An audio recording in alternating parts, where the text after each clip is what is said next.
बिस्मिल्लाहिर्रहमानिर्रहीम। अस्सलाम वालेकुम। Welcome to my YouTube channel. आप सब कैसे हैं? उम्मीद है सब खैरियत से होंगे और मज़े में होंगे। और आज मैं रेसिपी लेके आई हूँ आप लोगों के लिए, वो भी है अरवी गोश्त की, जो बनने वाली है बहुत ही मज़ेदार सी। आई होप आज की रेसिपी आप लोगों को ज़रूर पसंद आएगी, क्योंकि अरवी गोश्त बनता ही बहुत ही मज़ेदार सा और तकरीबन घर में सभी को पसंद है। तो फिर चलते हैं अपनी रेसिपी की तरफ। देखिए 1.5 पाव हमने गोश्त लिया है। अच्छा, गोश्त हमने जो है बगैर हड्डी का लिया है, बीफ, सही है। और 1 पाव हमने लिए इसमें अरवी को अच्छा सा हमने वॉश करके छील के इसको पानी में डिप कर दिया है, ठीक है। 1 पाव हमारे पास है अरवी।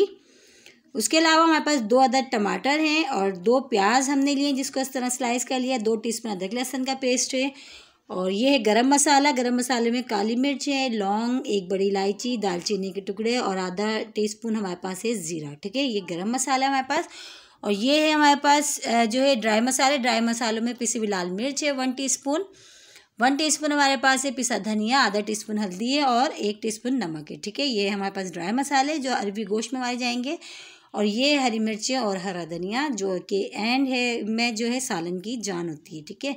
तो फिर ये हमने देखे हांडी में हम बना रहे हैं अरवी गोश्त। अच्छा, अरवी गोश्त हम हांडी में इसलिए बना रहे हैं क्योंकि हांडी में एक तो बनाने से ये होता है कि जो हमारा जो सालन का जो मज़ा होता है ना, वो डबल हो जाता है, क्योंकि हांडी में जो बहुत मज़े का जो है सालन बनता है। तो इसलिए हम जो है आज हांडी में बना रहे हैं, ठीक है। तो उसमें देखिए ऑयल हमने डाल दिया। ऑयल हमारा गर्म हो गया था, तो इसमें हमने जो साबुत गरम मसाला जो हमने आपको बताया था, हमने वो शामिल कर दिया। और वो हम थोड़ा सा कड़कड़ाने तक इसको पकाएंगे, ठीक है, ताकि अच्छी सी स्मेल जो गरम मसाले की है हमारी बहुत अच्छी सी स्मेल आ जाए। इसमें शामिल कर दी हमने 2 अदद जो प्याज ली थी। अच्छा, प्याज को बस हल्का सा हमने इस तरह चम्मच चलाना है, बस हमने इसको ज़्यादा गोल्डन ब्राउन नहीं करना, ठीक है। बस थोड़ी देर जो है हमने इस तरह इसको फ्राई करेंगे। इस प्याज को बस तकरीबन डन है। अब इसमें शामिल करते हैं हम गोश्त जो हमने लिया है, ठीक है, वो भी हम शामिल कर देते हैं। वो भी हमने डाल दिया। अब जो है प्याज जो है गोश्त को बहुत अच्छे से प्याज के साथ और ऑयल के साथ हम थोड़ी देर फ्राई करते हैं चम्मच चला के। और देखिए इस तरह हम फ्राई करते हैं। और इसी फ्राई में जो हमने जो है थोड़ी देर तक हमने इसको फ्राई करना है। और इसी में हम 2 टीस्पून जो अदरक लहसुन का पेस्ट हमने लिया था वो भी शामिल कर देते हैं, ताकि साथ ही साथ सब चीज़ें बहुत अच्छी सी हमारी भुन जाएंगी। प्याज, अदरक लहसुन, गरम मसाला और गोश्त को हमने बहुत अच्छे से इसको ऑयल में हमने इस तरह फ्राई करते हैं, चम्मच चलाते जाते हैं बहुत अच्छा सा, जब तक कि गोश्त का कलर चेंज नहीं हो जाता। और बहुत ही मज़े का बनता है अरवी गोश्त, मुझे तो बहुत ही पसंद है। और ये रेसिपी इंशाल्लाह आप लोगों को ज़रूर पसंद आएगी। बहुत ही इजी सा तरीका है और इस रेसिपी से बहुत ही मज़ेदार सा हमारा अरवी गोश्त तैयार होगा। तो अगर आपके पास हांडी नहीं है तो आप परेशान नहीं हो, आप वैसे भी बगैर हांडी के भी बना लें, बहुत अच्छा बनता है बगैर हांडी के भी। अच्छा, उसी के साथ देखिए जो ड्राई मसाले हमने लिए थे हमने वो भी शामिल कर दी। पिसी लाल मिर्च, पिसा धनिया, नमक और हल्दी पाउडर, ये सब चीज़ों का हम डाल के थोड़ी देर हम इसको अच्छा सा भूनते हैं, ताकि ये जो मसाले और जो है गोश्त के साथ बहुत अच्छे से भून जाएँ, ठीक है। बहुत अच्छा से हमने इसको भूनना है जब तक कि जैसे ऑयल सेपरेट नहीं हो जाता, जब तक हम इसको भूनते हैं बहुत अच्छा सा इस तरह चम्मच चला चला के। देखिए टाइम हो चुका है, तकरीबन हमने इसको 5 मिनट बहुत अच्छा सा हमने इसको भुना है। और देखिए ऑयल भी अच्छा सा सेपरेट सा हो गया, नज़र आ रहा होगा आप लोगों को। ये देखिए ऑयल भी देखिए हम चेक कराते हैं आपको। देखिए ऑयल भी सेपरेट सा हो गया, बहुत अच्छी से इसकी भुनाई हो गई। अब इसमें शामिल करेंगे पानी। अच्छा, पानी हमने इतना डालना है जितना कि गोश्त जो है बहुत अच्छा सा गल जाए, ठीक है। तो हमने इसमें तकरीबन 1.5 गिलास पानी डाला है, ज़्यादा हमने पानी इसमें हम नहीं डालेंगे, क्योंकि गोश्त जो हमने लिया है वो बिल्कुल फ्रेश लिया है, फ्रिज का नहीं है। तो अपने हिसाब से आप कर लीजिएगा, देख लीजिएगा, ठीक है। तो हमने इसमें 1.5 गिलास जो है पानी डाल दिया। अब इसको जो है देखें उबाल आना शुरू हो गया इसको। तो अब हमने क्या करना है, जो है आँच को हमने मीडियम लो आँच पे करना है। इसको हम करते हैं तकरीबन कवर 20 मिनट के लिए, ताकि ये बहुत अच्छा सा गल जाए। और जो है देखिए तकरीबन हम इसको कवर कर दिया हमने। अब हम इसको गलने के लिए छोड़ा, तो चेक करते हैं, टाइम हो चुका है 20 मिनट अच्छे से हो चुके हैं। अच्छा, हमने इसके अलावा 20 मिनट से पहले भी हमने बीच बीच में जो है इसको चेक करा है, ठीक है। और अभी हम चेक करके आपको दिखाते हैं। देखिए गोश्त जो बहुत अच्छा सा गल चुका है।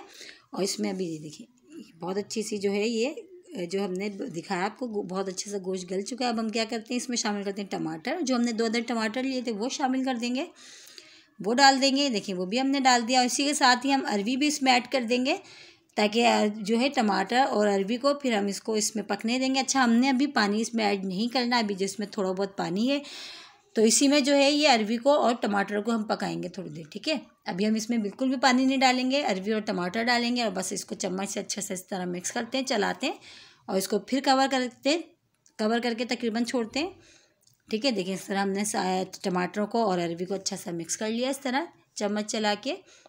बस अब इसमें हमने पानी नहीं डालना, पानी इसमें थोड़ा बहुत अभी है, तो ये इसी पानी में जो है हमने अभी इसको थोड़ा सा पकाना है, ठीक है। अब हम इसको कवर करते हैं, कवर करके छोड़ देते हैं। ये देखिए हमने कवर कर दिया, तो चलें चेक करते हैं, टाइम हो चुका है। और देखिए ये जो अरवी है और टमाटर जो हमारे तकरीबन अभी थोड़े बहुत नज़र आ रहे हैं, काफ़ी हद तक जो है गल चुके हैं। और इसकी देखिए अभी हमने क्या करना है, अब हम इसकी करते हैं अच्छी सी भुनाई।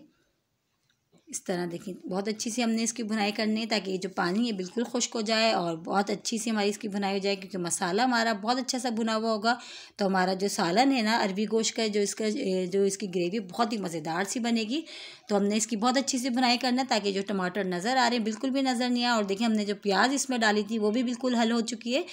बहुत अच्छी सी हमारी देखिए ग्रेवी तैयार हो गई। ग्रेवी वही अच्छी लगती है जिसमें प्याज और टमाटर तैरते हुए नज़र नहीं आए। तो अब बिल्कुल जो है हमने बहुत अच्छे से देखिए इसकी भुनाई शुरू कर दी है, हो चुकी है तकरीबन। और देखिए ऑयल भी तकरीबन सेपरेट सा हो चुका है। और ये देखिए हम दिखाते हैं आपको, चेक करते हैं। देखिए ऑयल भी सेपरेट सा हो चुका है और बहुत मज़ेदार सा देखिए मसाला हमारा तैयार हुआ है। अब इसमें शामिल करते हैं हरी मिर्चें, जो हमने ली थी 3 से 4 अदद हरी मिर्चें, वो डाल देते हैं। वो भी डाल के अच्छा सा इसको मिला लेते हैं थोड़ी देर, ताकि हरी मिर्चों की जो खुशबू है ना बहुत अच्छे से हमारे सालन में आ जाए। और इसके साथ ही अब इसमें शामिल करेंगे पानी। अच्छा, पानी अपने हिसाब से आप करिए, आपको जितनी आपने इसमें शोरबा रखना आप उतना पानी इसमें ऐड करिएगा, ठीक है। ये कि अरवी गोश्त थोड़ा सा जो है ग्रेवी वाला अच्छा लगता है, शोरबे वाला रोटी के साथ खाएं मज़े का लगता है, और नींबू उस पर डाल के खाएं तो बहुत ही मज़े का लगता है। तो देखिए बहुत जो है हमने इसमें पानी इतना डाला जितना में ये हमारी अरवी जो है तकरीबन वो गल जाएगी बहुत अच्छी सी। आधी तो गल चुकी है और आधी रह गई है, ठीक है। तो इस तरह देखिए उबाल आना शुरू हो गया है इसमें। अभी हम इसको कवर करते हैं ताकि जो अरवी है बहुत अच्छी सी गल जाए, ठीक है। अभी हम इसको कवर कर देते हैं। इस तरह हमने कवर कर दिया और अरवी को तकरीबन गलने के लिए छोड़ दिया है। तो चलें फिर चेक करते हैं, टाइम हो चुका है तकरीबन। और बहुत ही मज़ेदार सी इसमें से खुशबू आ रही है। हमारे जो है ये अरवी गोश्त हो गया है डन, बहुत ही मज़ेदार सा देखें। और इसका जो शोरबा है ना बहुत ही मज़ेदार सा बना है, बहुत ही खुशबूदार सा देखें। और जो अरवी है ये भी हम चेक कर लेते हैं, अरवी भी बहुत अच्छी सी गल चुकी है ये तकरीबन। अब हमारा ये जो अरवी गोश्त है ये हो गया है डन, बहुत ही मज़ेदार सा। इसमें शामिल करते हैं हरा धनिया, जो कि हमेशा की तरह सालन में मुझे अच्छा लगता है, और जो है सालन की समझे जान होता है हरा धनिया, तो लाजमी मैं डालती हूँ। इस तरह देखिए हम डाल, और फाइनल लुक देखिए हमारी जो अरवी गोश्त की कितनी मज़ेदार सी लग रही है। तो हम इसको करते हैं डिश आउट करके दिखाते हैं आपको।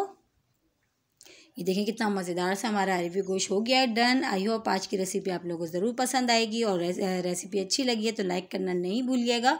और इसके साथ ही अगर मेरे चैनल पर नए हैं तो मेरे चैनल को लाइक करें, शेयर करें, सब्सक्राइब करें। इंशाल्लाह कल फिर हाजिर होंगे, जब तक के लिए अल्लाह हाफिज़।